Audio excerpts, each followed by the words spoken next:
ప్రియమైన దేవుని పిల్లలారా, మనము యోధాపత్రిక ఆ యొక్క మొదటి వచనంలో ఉన్నాం.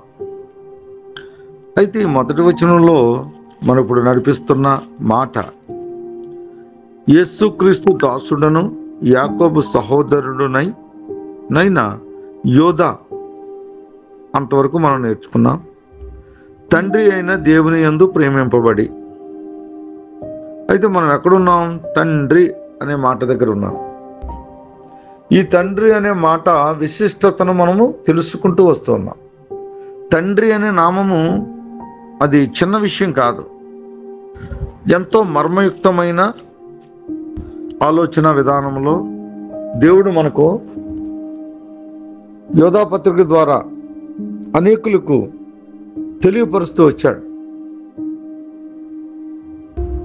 ఈ యొక్క అంతిమ దినాలలో లేదా కడవరి దినాలలో ఈ తండ్రి అనే మాటకు అసలు వాల్యూ లేకుండానే లోకంలో నడుస్తూ ఉంది. అయితే ఈ నామం ఎవరిది అంటే దేవునిది. ఈ నామము పరలోకముందున్న తండ్రి అయిన దేవుని యొక్క నామము తండ్రి అనే మాట. దానిని ఎంతగా మనము విస్తారముగా విశ్లేషణ చేసి ఆ తండ్రి అయిన నామాన్ని మనకు ఎందుకు అనుగ్రహించాడు, అలాగే తండ్రి పిల్లల పట్ల ఎటువంటి ఆలోచన కలిగి ఉన్నాడు, ఆ మాదిరిని తన జనదేక కుమారుడైన వాక్యమైన దేవుని పట్ల ఏ విధముగా ఆయనను మన కొరకు, ఈ లోకంలో ఉన్న దేవుని పిల్లల కొరకు తన కుమారుడైన యేసుక్రీస్తు ప్రభుని ఏ రీతిగా శిక్షించి మనందరికీ రక్షణ కలిగించాడో, కాబట్టి ఆయన మాదిరిలో మనం జీవిస్తూ ఆయన విధించే ప్రతి శిక్షను మనం స్వీకరించి, ఆయన గద్దించే ప్రతి గద్దింపును మనం స్వీకరించి, ఆయన కొట్టే దెబ్బలను మనం భరించి, ఏ రీతిగా పరలోకాన్ని మన జ్యేష్ఠుడైన యేసుక్రీస్తు ప్రభు స్వతంత్రించుకొని తండ్రి కుడిపార్శ్వమున కూర్చుని ఉన్నారో, మనము కూడా ఆయన మాదిరిలో నడుస్తూ ఆయన చేత అంగీకరింపబడిన ఈ యొక్క పాపమునకు తగిన శిక్ష, సార్వత్రిక సంఘము యావత్తు కూడా తండ్రి అయిన దేవుని యొక్క శిక్షకు లోబడాలి అనేది దేవుని యొక్క ఉద్దేశం. ఇది దేవుని యొక్క హృదయ అంతర్యాలలో ఉన్న నిగూఢమైన సత్యము. అయితే ఈ లోకములో ఉన్న ఈ సార్వత్రిక సంఘము కొన్ని మాటల ద్వారా అపవాది వారికి ఏం చేస్తుందంటే, అవిశ్వాసులైన వారికి, ఎవరు అవిశ్వాసులు?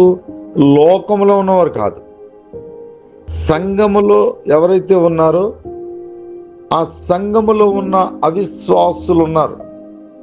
ఆ అవిశ్వాసులకు ఏం చేస్తుందంటే, ఈ యుగ సంబంధమైన దేవత మనోనేత్రానికి గుడ్డితనం కలగజేస్తా ఉంది. భక్తుడు రాజైన దావీదు, ఆరాధన వీరుడు, ఈ ప్రార్థన అప్పుడే చేశాడు. ప్రభువా, నీ ధర్మశాస్త్రములో ఉన్న ఆశ్చర్యమైన అంటే మర్మయుక్తమైన సంగతులను అంటే విశేషాలను నేను ప్రత్యక్షపరచబడులాగున అంటే చూచులాగున, చూడడం అంటే ప్రత్యక్షత, ఆ ప్రత్యక్షతను నేను అనుభవించులాగున నా కనులు, ఏ కనులు? శరీరానికి సంబంధించిన కనులు కాదు, ఆత్మకు సంబంధించిన ఆత్మీయ నేత్రాలను తెరవచేయు తండ్రి అని ప్రార్థించాడు. తెలుసండి, దావీదు ఏం కోల్పోయాడో తెలుసు. దావీదు దుష్టుడు ఏ రీతిగా ప్రభావితం చేశాడో తెలుసు. అనేక మార్లు దుష్టుని వలలో పడిపోయాడు దావీదు. బెత్షెబా విషయంలోనూ పడిపోయాడు. రాజు అయిన తర్వాత తన జనాంగాన్ని లెక్కించాలనే ఒక దురాశను కలిగించాడు అపవాది. ఆ దురాశకు లోబడి తను ఏం చేశాడంటే లెక్కించమని తాకీదును పుట్టించాడు. పుట్టించినప్పుడు ఆయన దగ్గర ఉన్న ఎవరైతే ప్రవక్తలు ఉన్నారో వారు ఆటంకపరిచారు. నా ఏలినవాడా, నా ప్రభువా, ఇదిగో నువ్వు కోరుకుంటే నీ దేవుడు నీకు ఎంతమందినైనా ఇస్తాడు కదా, ఇప్పుడు ఆ విషయాల్లో నువ్వు లెక్కించాల్సిన పని ఏంటి? ఆ రీతిగా లెక్కించడం ద్వారా దేవునికి కోపం పుట్టించొద్దు అని చెప్పి బలపరిచిన ఆ యొక్క ప్రవక్తలు కూడా ఆయనతో ఉన్నారు. అయితే ఆయన ఎవరి మాట వినలేదు. వినకుండా ఆయన ఏం చేశాడు? ఆయన ఆ యొక్క అపవాది చేత ప్రేరేపింపబడి అపవాది చేత ఆయన నిశ్చయముగా తను అనుకున్నది అనుకున్నట్టుగా, ఎందుకనంటే ఆలోచన కలిగించేది అపవాది అని ఆయన అప్పుడే తెలుసుకున్నాడు. తెలుసుకుని ఆయన ఏం చేశాడు తెలుసా? మనకు తెలియపరచడం ప్రారంభించాడు. అందుకే ఆయన మొదటగా కీర్తనలో రాస్తూ అంటాడు, దుష్టుని ఆలోచన చెప్పున నడవద్దు అని. ఎవరు చెప్పగలరండి ఆ మాట? ఆయన అనుభవించాడు కాబట్టి ఆయన చెప్పాడు. అందుకే అనుభవముతో ఉన్న మనుషుల యొక్క మాటలు మనం వినువారుగా ఉండాలి. అనుభవంతో చెప్పేవారి మాటలు మనం వినేవారుగా ఉండాలి. చూడండి, ఆ మాట నేను చదువుతాను, చాలా చక్కగా ఉంటుంది. మొదటి దినవృత్తాంతాల గ్రంథము 21వ అధ్యాయము మొదటి వచనాన్ని నేను చదువుతున్నాను, జాగ్రత్తగా చిత్తగించండి.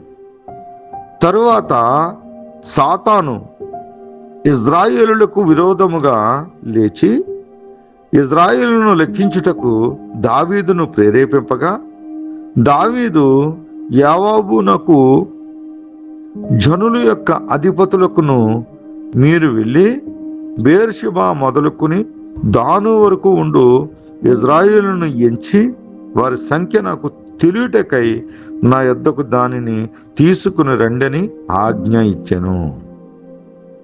ఇది రాజుగా ఆయన చేయగలిగిన గొప్ప పని. ఆయన ఆజ్ఞే జారీ చేశాడు.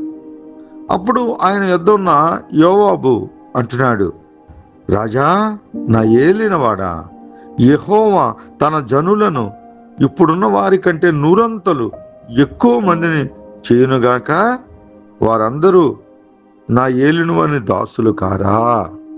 ఎంత చక్కని మాట చెప్తున్నాడండి. వీరందరూ దేవుని పిల్లలే, కానీ దావీదును దేవుడు ఏర్పరచుకున్నాడు కాబట్టి, దావీదు రాజుగా ఉన్నాడు కాబట్టి వారందరూ నీకు దాసులు కారా అని తెలియపరుస్తూ, నా ఏలిన వానికి ఈ విచారణ ఎలా, ఇది జరగవలన హేతువేమి, జరిగిన ఎడల ఇజ్రాయేలుకు శిక్ష కలుగును అని మనవి చేశాను. చూసారు, రాజు చేసిన తప్పిదానికి ఈ రాజు ఎవరి మాట ఆలకించాడు, ఎవరి ద్వారా ప్రేరేపింపబడ్డాడు అని ఆలోచన చేస్తే మొదటే చెప్పేశాడు. ఆ తరువాత సాతాను ఇజ్రాయేలుకు విరోధముగా లేచి ఇజ్రాయేలును లెక్కించుటకు దావీదును ప్రేరేపింపగా. ఎంత ఆశ్చర్యం అండి! దేవుని హృదయానుసారుడు అనబడిన దావీదు అపవాది యొక్క ప్రేరణకు లోబడిపోయాడు. అపవాది ప్రేరణకు ఇష్టపడినట్లుగా మనకు కనబడుతూ ఉన్నాడు. తర్వాత దేవుడు శిక్షలు విధించాడు. తండ్రి అయిన దేవుడు శిక్షించేవాడు. మనం జాగ్రత్తగా తెలియాలి. మనకి ఈ విషయాలు మనం తెలియకపోతే మనం పొరబడతాం. నా కుమారుడు, నా కుమార్తె, దేవుడు ఎందుకు శిక్షిస్తాడు అంటే, ఇదిగో నువ్వు చేసిన అతిక్రమణకు, నువ్వు చేసిన పాపమునకు అది పరిహారం అయిపోతుంది. ఆ పరిహారం ఇక్కడే జరగాలి. భూమి మీద పరిహారము జరిగిపోతే ఇక పాపము కొట్టివేయబడుతుంది. అయితే ప్రియమైన దైవ జనాంగమా, మీరు నన్ను ఒక ప్రశ్న వేయచ్చు, ఏమండి అది పాత నిబంధన సంగతులు, అది ధర్మశాస్త్రపు కాలం నాటి మాటలు, మరి నూతన నిబంధనలో సర్వ మానవాళి పాపములు మోసుకుని పోయే గొర్రెపిల్ల, ఆ గొర్రెపిల్ల యొక్క రక్తములో మేమందరము కడగబడ్డాము, ఇక మా మీద పాపము ఏ రీతిగా ఏలుబడి చేస్తుంది అని మీరు నన్ను సూటిగా అడగొచ్చు, తప్పలేదు.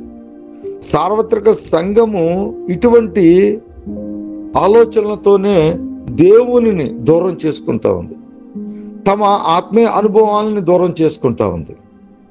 ఈ యొక్క దేవునికి వారసులుగా ఉండవలసిన బిడ్డలు, పరలోకానికి నివాసులుగా ఉండవలసిన కుమారులు నరక పాత్రులుగా మార్చబడుతూ ఉన్నారు. ఎందుకో తెలుసా? వాక్యముతోనే వాడు మోసగిస్తూ ఉన్నాడు. సృష్టికర్త అయిన దేవుని కుమారుడు, జనతక కుమారుడైన యేసుక్రీస్తు ప్రభుని కూడా అరణ్యములో దేనితో శోధించింది అన్నప్పుడు ప్రభు యొక్క అవసరత నుంచి శోధించింది. ఎలా శోధించింది అంటే వాక్యముతోనే శోధించింది. ఇది మీరు గమనించాలి. సంఘములో ఉన్న ప్రతి కుమారుడు, ప్రతి కుమార్తె, ఇది సార్వత్రిక సంఘమునకు అత్యంత అవసరమైన మాటలు. ఈ కడవరి దినాల్లో ఉంటున్న సార్వత్రిక సంఘమా, ఆత్మ చెబుతున్న సంగతులు చెవులు ఉన్నవాడు ప్రతి ఒక్కరూ వినుగాక అన్నట్లుగా ప్రకటించబోతున్న గొప్ప శుభవార్త. ఎందుకు అంటే ఇక్కడ రెండు విషయాలు గుర్తుపెట్టుకోవాలి. ఒకటి, మన అవసరతలను బట్టి అపవాది మన యొద్దకు వస్తాడు. ప్రభుకి ఆకలి అనే అవసరత అక్కడ కనబడతా ఉంది.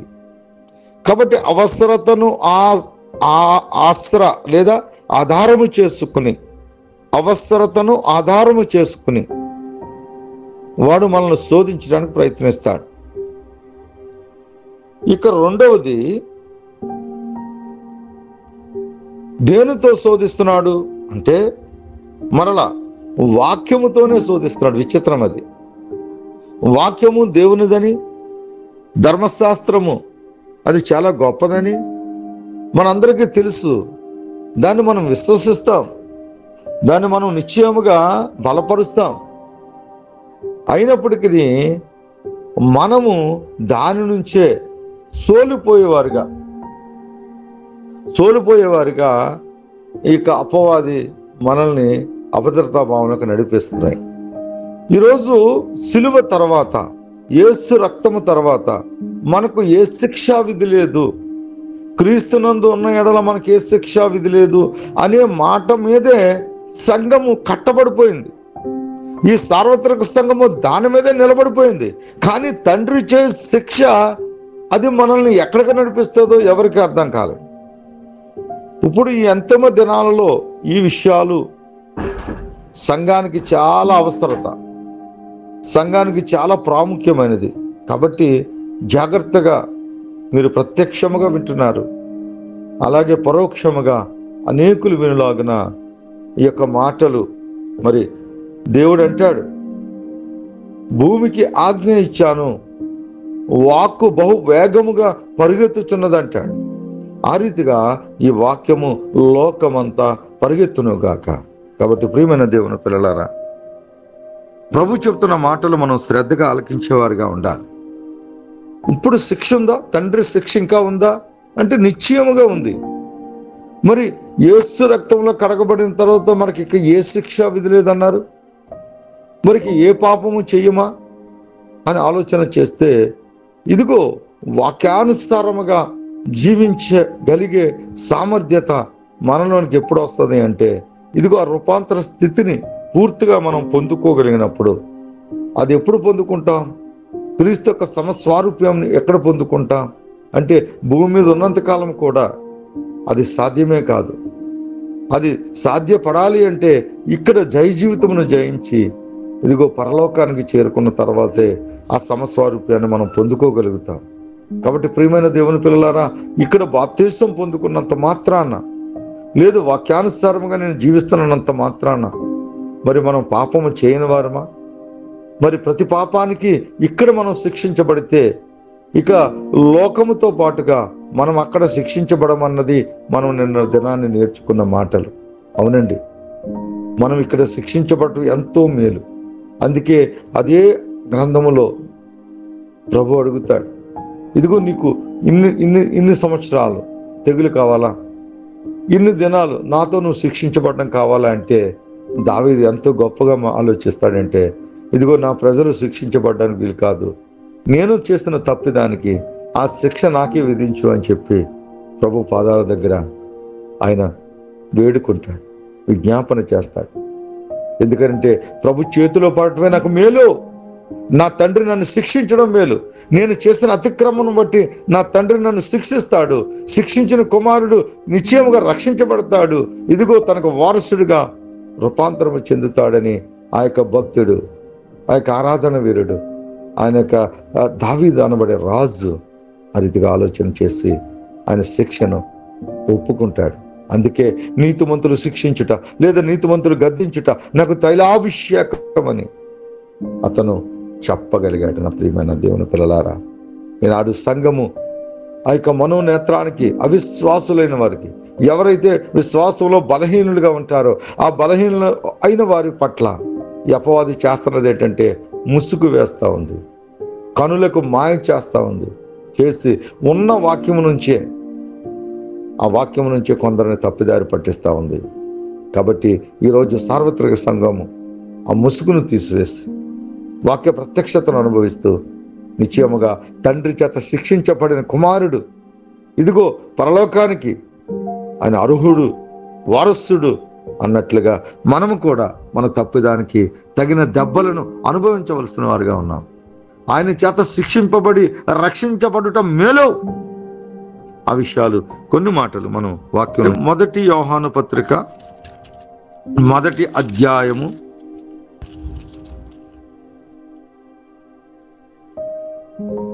7వ వచనం నుంచి చదువుతాను, కొంత అర్థమవుతుందని. అయితే ఆయన వెలుగులో ఉన్న ప్రకారము మనమును వెలుగులో నడిచిన ఎడల మనము అన్యోన్యత సహవాసము గలవారమై యుందుము. అలాగే అప్పుడు ఆయన కుమారుడైన యేసు రక్తము ప్రతి పాపము నుండి మనలను పవిత్రులుగాను చేయును. మనము పాపము లేని వారమని చెప్పుకొనిన ఎడల మనలను మనమే మోసపుచ్చుకొందుము, మరియు మనలో సత్యముండదు. మన పాపములను మనము ఒప్పుకొనిన ఎడల ఆయన నమ్మదగిన వాడును నీతిమంతుడును గనుక ఆయన మన పాపములను క్షమించి సమస్త దుర్నీతి నుండి మనలను పవిత్రులుగా చేయును.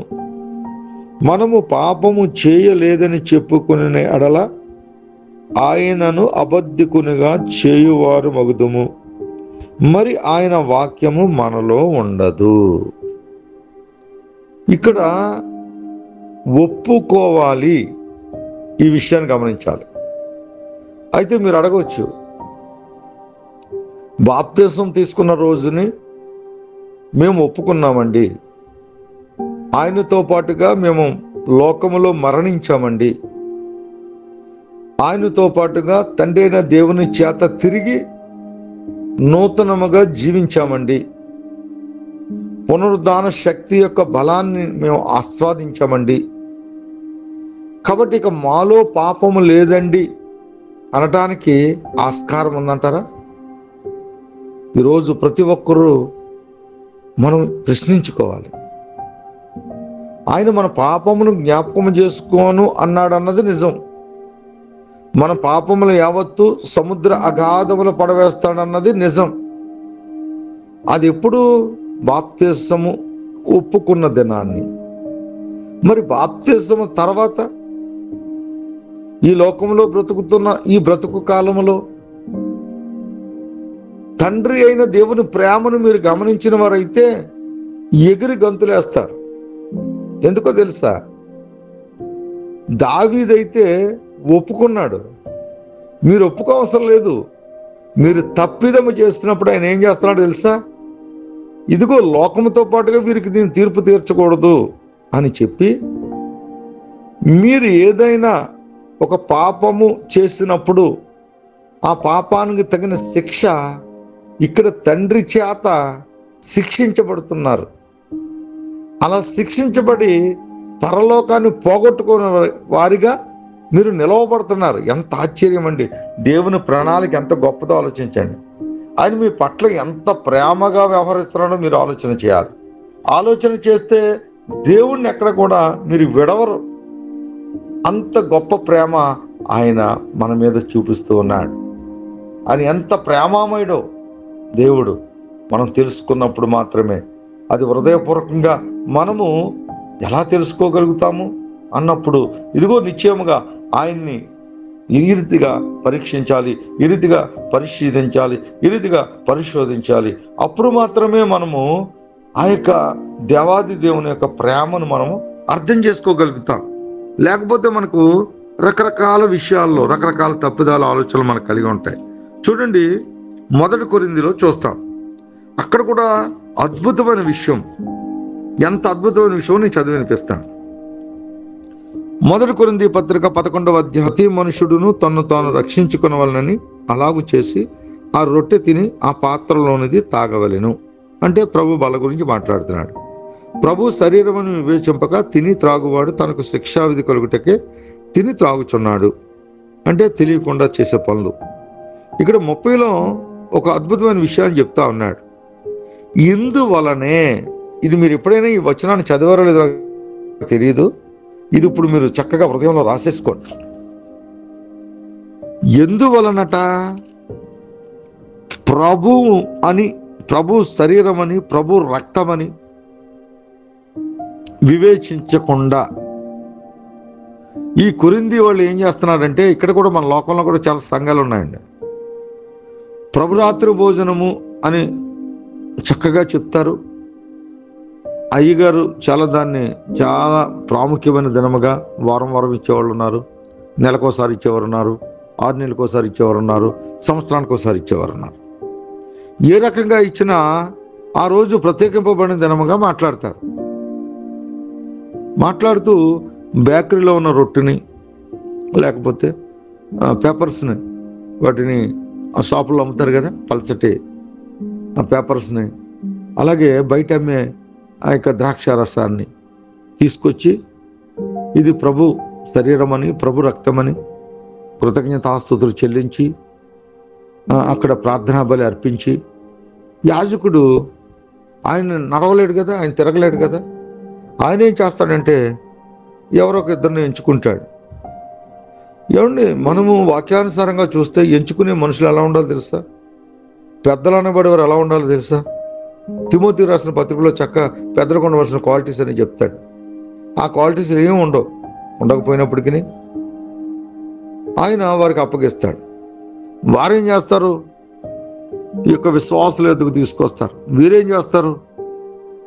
దీన్ని ఒక అప్పంగానో, లేదా దీన్ని ఒక ఏదో తాగే ఒక అవసరంగానో తిని త్రాగుతారట. అది నేను చెప్పట్లా, అపోస్తలుడైన పౌలు పరిశుద్ధాత్మ అభిషేకంతో మాట్లాడుతున్న మాటలు. ఇక్కడ ఆయన అంటున్నాడు, ప్రభు శరీరం అని వివేచింపక తిని త్రాగువాడు తనకు శిక్షావిధి కలుగుటకే తిని త్రాగుచున్నాడు అని డిక్లేర్ చేశాడు. ఇక్కడ తండ్రి అయిన దేవుని ప్రేమను మీరు గమనించాలి. అలా తినేవారి యొక్క ఉద్దేశం పాపం తెలియదు, వారు తెలియక తింటున్నారు. తద్వారా వారు ఏం కోల్పోతున్నారంటే పరలోకం కోల్పోతున్నారు. వారు దాని పట్ల ఏం కోల్పోతున్నారంటే వారు నిత్యత్వాన్ని కోల్పోతున్నారు. అందుకని తండ్రి అయిన దేవుడు ఏం చేస్తున్నాడు తెలుసా? ఎంత గొప్పగా శిక్షిస్తున్నాడు చూడండి. 30, ఇందువలనే మీలో అనేకులు బలహీనులను రోగులునై ఉన్నారు, చాలా మంది నిద్రించుచున్నారు. దేవుడు ఏం చేస్తున్నాడట? తండ్రి అయిన దేవుడు ఏం చేస్తున్నాడట? చంపేస్తున్నాడట. ఇదేంటండి, చంపేసేవాడు దేవుడు ఎలా అవుతాడు? ఈరోజు సార్వత్రిక సంఘం యొక్క ఆలోచన ఇదే. చంపేసేవాడు దేవుడు ఎలా అవుతాడు? అపవాది ఏం చేస్తుందో తెలుసా? ఈ మాటలను బట్టి అపవాది ఏం చేస్తుంది తెలుసా? మనల్ని ఒక అభద్రతా భావనకు నడిపిస్తూ ఉంటుంది. ఇక్కడ నీ ఆలోచనలకి, తండ్రి అయిన దేవుని యొక్క ఆలోచనలకి, భూమికి ఆకాశానికి ఉన్నంత వ్యత్యాసం ఉంది నా కుమారుడా. ఎందుకు చంపేస్తున్నాడు అంటే, ఈ భూమి మీద ఉండి పాపము చేసి పరలోకాన్ని పోగొట్టుకున్నట్టు కంటే ఆయన వద్దకు లేదా పరదేశికి చేర్చబడడం ఎంతో మేలు. వీడి భూమి మీద ఉండి నరకపాత్రగా మార్చబడడం కంటే ఇటువంటి శిక్ష విధించి పరలోకంలో ఉండటం మేలని తండ్రి యొక్క ఉద్దేశం. కాబట్టి కొందరిని, ఇక వీళ్ళు ఇంకా మారరు అనుకున్న వాళ్ళు కొందరిని నిశ్చయంగా చంపేస్తా ఉన్నాడు. కొంతమందిని ఏం చేస్తున్నాడు? రోగులుగా మారుస్తున్నాడు. ఎందుకు రోగం తెప్పించాలంటే మరణశయ్యం మీద వారు తమ పాపాలను ఒప్పుకునేవారుగా ఉంటారు. దేవుని చేత శిక్షించబడి తిరిగి రక్షించబడతారు. ఇటువంటి అద్భుతమైన విషయాలు ఎన్నో ఉన్నాయి. ఈరోజు సంఘం వాటన్నిటిని విడిచేసింది. విడిచి రెండే రెండు వాక్యాల మీద సంఘము కట్టబడుతూ ఉంది. మొదటి వాక్యం ఏంటంటే, దేవుడు లోకమునెంతో ప్రేమించెను. యోహాను సువార్త 3:16. ఇదిగో ఆయన కుమారుని యందు విశ్వసించినోడు తప్పక విశ్వాసం ఉంచినోడు తప్పక నిత్య జీవానికి అర్హుడు అనే మాట మీద కట్టబడింది. రోమిలకు రాసిన పత్రిక 8వ అధ్యాయము 1వ వచనము, క్రీస్తునందు ఉన్న యెడల మీకు ఏ శిక్షా విధి లేదన్న మాట మీద, ఈ రెండు పునాదుల మీద సంఘము కట్టబడింది. అయితే ప్రియమైన దేవుని పిల్లలారా, బాప్తిసం తీసుకున్న తర్వాత మీరు ఏ రోజు పాపము చేయలేదా? ఆ పాపానికి పరిహారము దేవుడు జరిగించాలి. జరిగించకపోతే మీరు నరకపాత్రులుగా మార్చబడతారు. తండ్రి అయిన దేవునికి ఉద్దేశం నశించిపోతూ ఉంది. తండ్రి అయిన దేవుని యొక్క ప్రేమ కనుపరచబడలేకుండా పోతూ ఉంది. తన కుమారుడు బలియాగము వృధా అయిపోతూ ఉంది. అందుకే దేవుడు ఏం చేస్తాడంటే శిక్షిస్తాడు. ఏ రకంగా శిక్షిస్తాడు అంటే, కొందరిని వ్యాధిగ్రస్తులుగా మారుస్తాడు. ఆ వ్యాధి ద్వారా అతనికి రిపెండెన్స్ కలగాలని కోరుకుంటా ఉన్నాడు. ఈ లోక సంబంధమైన తండ్రులే మనల్ని శిక్షిస్తారు.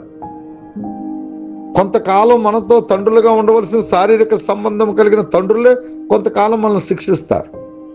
ఆ శిక్షకు మనము ఒబే అవుతాం. తిరిగి కొంతమంది రూపాంతర స్థితిని పొందుకుని తండ్రి చేత నా కుమారుడు చాలా గొప్పవాడైన సాక్ష్యాన్ని పొందుకుంటారు. కొంతమంది తండ్రినే కొట్టేవారుగా ఉంటారు. ఇది లోక సంబంధమైనది. అలా పాడైపోకుండా ఉండటానికి దేవుడు ఏం చేస్తాడట? శిక్షిస్తాడట. ఈ శిక్షను ఏం చేస్తున్నాడంటే, ఇదిగో అనుభవించడానికి ఇష్టపడమంటున్నాడు. ఎవరైతే అనుభవించడానికి ఇష్టపడి ఈ వ్యాధి వచ్చిందని బాధపడడం కాదు, ఈ వ్యాధి ఎందుకు వచ్చిందనే పరిశీలన మనం చేసుకోవాల్సిన వారుగా ఉన్నాం. ఈ యొక్క కష్టం మనకు ఎందుకు వచ్చిందని బాధపడడం కాదు, ఆ కష్టం రావడానికి గల కారణం మనమే కదా. మనము వివేచించుకునే ఆత్మ మనకు కావాలి. మీకు ఇంకా క్లియర్గా అర్థం అవటానికి, మన మధ్య అబ్రహాం గారు ఉన్నారు. అబ్రహాం గారికి పాడి ఉంది. చక్కని మంచాల మీద చక్కగా ఏసీ ఫ్యాన్ వేసుకుని పడుకుంటారు. వారు పాడి పశువులను ఏం చేస్తారు? బయటే వదిలేస్తారు. అవి గడ్డే తింటాయి, మనం శ్రేష్టమైన తిండి తింటాం. ఈ యొక్క దానికి మనకి ఎంత వ్యత్యాసం ఉంది అంటే, అది కంటితో పాపం చేయదు, శరీరంతో పాపం చేయదు, ఇక దానికి ఎటువంటి శిక్ష లేదు. ఎందుకని? అది ఏమీ చేయలేదు, దానికి ఆత్మ లేదు, కాబట్టి ఏ పాపము లేదు. అలా కాకుండా మనుషుల దగ్గరికి వచ్చేసరికి ఏముంది? వీడు శరీర క్రియలతో, సర్వ శరీరపు అవయవాలతో, కంటితో పాపం చేస్తాం, చెవులతో పాపం చేస్తాం, నోటితో పాపం చేస్తాం, చేతులతో పాపం చేస్తాం, కాళ్ళతో పాపం వైపు నడుస్తాం, సర్వ శరీరంతో కూడా పాపాలు చేస్తాం మనం. అందుకే సర్వ శరీరాన్ని ఆయన ఆధీనంలో స్వాధీనంలో ఒప్పుకోమన్నాడు. ఎందుకని? ఆయన యొక్క విలువైన శ్రేష్టమైన రక్తంతో కొని ఉన్నాడు ఆయన. కాబట్టి మీ శరీరము మీ సొత్తు కాదు. మరో రీతిగా మనం జీవించినప్పుడు మనకి ఏ శిక్షా విధి లేదు. అది ఎక్కడ? పరలోకమందే. భూమి మీద కుదరదండి. భూమి మీద మన అవయవాలతో మనం చేసే క్రియలను బట్టి మనం ఏ దినానికి ఆ దినం, అందుకే అన్నాడు ప్రభు, ప్రతిదినము ఉపేక్షించుకుని నా యొద్దకు వచ్చి మీ సిలువను ఎత్తుకుని నన్ను వెంబడించండి అన్నాడు. ప్రతిరోజు ఉపేక్షించుకోవాలి. ఉదయం మొదలుకొని రాత్రి కాలం వరకు మనము చేసే పనులు బట్టి, మాటలను బట్టి, అబద్ధాలను బట్టి మనం అనేక పాపాలు మనం చేస్తా ఉన్నాం. ఆ పాపాలకు ప్రాయశ్చిత్తంగా దేవుడు మనల్ని దండిస్తాడు, గద్దిస్తాడు, సరిచేస్తాడు, బుద్ధి చెప్తాడు. తద్వారా మనం ఏం చేయాలంటే ఆయన రక్తాన్ని ఆశ్రయించి ఆయన రక్తంలో మరలా మనం కడగబడి ఇదిగో నిత్యత్వానికి మేము వారసులమని చెప్పి నిలవబడినప్పుడు మాత్రమే ఆ పరలోకానికి వారసులుగా మార్చబడతాం. కాబట్టి ప్రియమైన దేవుని పిల్లలారా, దేవుడు చే శిక్షను మీరు తృణీకరించవద్దు. మీకు ఏదైనా కష్టం వచ్చింది, మీకు ఏదైనా నష్టం వచ్చింది, మీకు ఏదైనా శిక్ష వచ్చింది, అది ఎవరి వల్ల వచ్చింది అంటే ఇదిగో మన అతిక్రమలను బట్టి వచ్చింది, మన దోషభరితమైన జీవితాన్ని బట్టే వచ్చింది. ఆ దోషభరితమైన జీవితాన్ని మనం ఒక్కసారి ఆలోచన చేద్దాం. నేను కాని మాట మాట్లాడానా, అబద్ధం ఆడానా, నేను చేసిన తప్పుకు ఈ శిక్ష చాలు, మంచిది. అందుకే కదా అపోస్తలుడైన పౌలు అంటాడు, ముమ్మారు ప్రార్థన చేస్తే ప్రభు ఒకటే అన్నాడు, నాయన నువ్వు ప్రార్థన చేయవసరం లేదు కానీ నా కృప నీకు చాలు అన్నాడు. అందుకే ఆయన సాక్ష్యం ఇవ్వగలిగాడు, నా బలహీనతలు ఎందే నేను బలవంతుణ్ణి అన్నాడు. ఏ ఒక్కరికి కూడా ఏ శిక్ష కూడా ప్రాణాంతకమైంది కాకుండా ఇదిగో నిశ్చయంగా భరించదగినంత శిక్ష నేను విధిస్తాను అన్నాడు. ఎందుకని? ఆ శిక్ష నుంచి నువ్వు అభ్యాసం చేయాలి. ఆ మరణశయ్య మీద ఉన్నప్పుడు, మరణ పడక మీద ఉన్నప్పుడు, ఆ రోగంతో ఉన్నప్పుడు, ఆ కష్టంలో ఉన్నప్పుడు నువ్వు ఆయనను జ్ఞాపకం చేసుకోవాలి. ప్రభువా, నా చేసిన తప్పిదానికి నువ్వు శిక్ష విధించడం నాకు మేలు, నా జీవితపు సాక్ష్యము అనేకుల ఎదుట నేను ఉంచుతానని చెప్పి ఆ సాక్ష్యాన్ని నువ్వు బహిరంగంగా ఒప్పుకోగలగాలి. అలా ఒప్పుకున్నప్పుడు నీ పాపములు క్షమించబడ్డమే కాదు, ఇదిగో నువ్వు దేవుని కుమారుడిగా రూపాంతరపు స్థాయిలోనికి నువ్వు అలాగా వెళ్ళే కొలిది నువ్వు రూపాంతరపు స్థాయిని నువ్వు సంతరించుకుంటావు, పరలోకానికి వారసుడిగా ఉంటావు, నిత్యత్వానికి అర్హుడిగా ఉంటావు. మీరు చాలా శ్రేష్టమైన వారు. దేవుడు మిమ్మల్ని ఎంతో ప్రేమించి అనేక మర్మాలు నా ద్వారా మీకు తెలియపరుస్తూ ఉన్నాడు. ఇది మీకు మాత్రమే కాదు, యావన్మంత్ సార్వత్రిక సంఘానికి ఇది ఒక మంచి మర్మయుక్తమైన మాటలుగా మీ హృదయాల్లో ముద్రించబడును గాక. ఆమేన్. ప్రార్థన చేసుకుందాం. మహోన్నతుడా, మహాకృప కలిగిన తండ్రి, దయగలిగిన రాజానికి అనలేని కృతజ్ఞతాస్తుతులు చెల్లిస్తున్నాను. ఇంతవరకు ప్రభువా మా ద్వారా మరి బిడలతో మీరు మాట్లాడి నన్నును నాకు అనుగ్రహించిన మీ పిల్లలను బలపరిచి మా ద్వారా మీ నామానికి మహిమ తెచ్చుకున్నారని విశ్వాసంతో ప్రభువా ప్రార్థించి వేడుకుంటున్నాము. నిశ్చయతగా చెప్పబడిన మాటలు వారి వారి హృదయాల్లో ముద్రించి నిశ్చయముగా ఘనతయు మహిమయు ప్రభావం మీరు పొందుకొని తద్వారా దైవాశీర్వాదాన్ని మా అందరి మీద కుమరింప చేస్తారని యేసు పరిశుద్ధ నామములో ప్రార్థనా విజ్ఞాపన అడిగి వేడుకుని పొందుకునే మా పరమ తండ్రి. ఆమేన్.